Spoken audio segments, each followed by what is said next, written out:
महादेव शिव के उदाहरण। शिव ही सब कुछ है, वह ब्रह्मांड है। शिव की दोनों आंखें एक तरफा है और सही संतुलन पाने के लिए आपको उनकी तीसरी आंख को देखना होगा। जब दुनिया तुम्हें संकट में डालती है तो महादेव तुम्हें बचाते हैं। शिव आपको ऐसे कर्म करना सिखाते हैं जो इस दुनिया के लिए अच्छे हो। महादेव भूत, वर्तमान और भविष्य के हैं। शिव का नीला गला दर्शाता है कि उन्होंने विष पिया था और उनके क्रोध पर नियंत्रण को रचनात्मक तरीके से बदला जाना चाहिए। शिव इतने जटिल और पूर्ण है कि इस संसार में कुछ भी उनसे अछूता नहीं।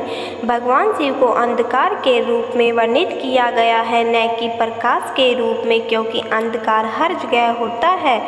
शिव कभी भी आपको या आपके जीवन को नियंत्रित नहीं करते, इसलिए आप अपने स्वयं के जीवन का निर्माण करने में संलग्न नहीं हैं। शिव कहते हैं कि कई बार आपको शांति प्राप्त करने के लिए बस शांत रहने और विश्वास रखने की आवश्यकता होती है।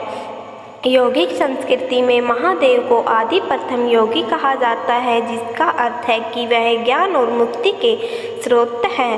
शिव कहते हैं कि सृजन और विनाश एक दूसरे से संबंधित है, क्योंकि एक चीज मरती है, दूसरी जन्म लेती है, और सृजन विनाश के बीच का समय को आपका जीवन कहा जाता है। शिव के अनुसार आप अपने निर्णय लेने के लिए स्वतंत्र हैं, लेकिन आप उन निर्णयों के लिए परिणामों से भागने के लिए स्वतंत्र नहीं है। शिव और शक्ति अविभाज्य है। यदि आप वास्तव में भगवान शिव को समझते हैं तो आपको एहसास होगा कि उनकी चुप्पी के बहुत सारे अर्थ हैं। मैं शिव भी हूँ और शक्ति भी। मैं नर और नारी, मांस और आत्मा, प्रकाश और अंधकार, सब कुछ हूँ। अनंत काल तक रहने वाले एक ही क्षण में संतुलित हूँ।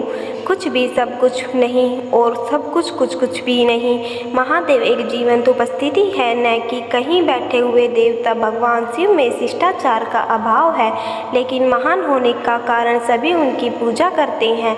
आप शिव से सबसे बड़ी बात सीख सकते हैं, जरूरतमंदों की मदद करना। जब भी शिव अपनी तीसरी आंख खोलते हैं तो उसमें अग्नि निकलती है, और यह अग्नि इंगित करती है कि शिव ने अपने अंदर सब कुछ जला दिया। महादेव आपके लिए खुद को बदलने और आपका जीवन बनाने का प्रतीक है, एक मौका, एक स्रोत। जब आप अपने मन में नकारात्मक विचारों को नियंत्रित करना सीख जाते हैं तो जीत आपकी होती है। भगवान शिव का कमंडलम नकारात्मकता को दूर करने और सकारात्मकता को बनाए रखने का प्रतीक है। शिव सदैव सिखाते हैं कि भौतिक सुख कभी नहीं टिकता। आदि योगी एक संरचना नहीं बल्कि एक शक्ति है जो दुनिया को विश्वास के समूह से सत्य की खोज करने वालों में बदल देती है। योगिक संस्कृति में शिव वह गहरी शून्यता है जहाँ से जीवन निकलता है और फिर उसी में समा जाता है।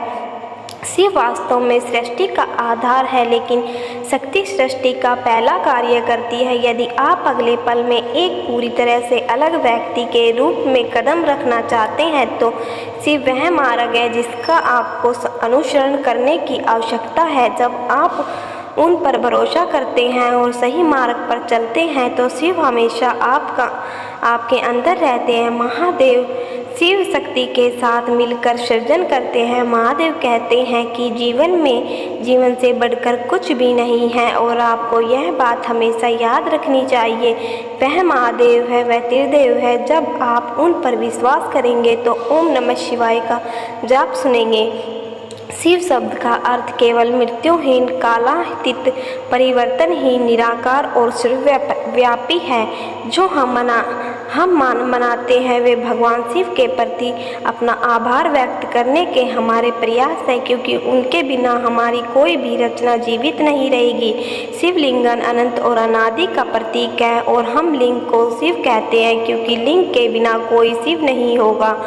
शिव को चिदंबरम कहा जाता है, जिसका अर्थ है आंतरिक आकाश, क्योंकि शिव चेतना का आंतरिक आकाश है। योग के प्रवर्तक स्वयं आदि योगी है। जब भगवान शिव शक्ति के साथ एकजुट होते हैं तभी उन्हें कुछ बनाने की शक्ति प्राप्त होती है। महादेव छोटी मोटी समस्याओं का नहीं बल्कि मुक्ति का समाधान है।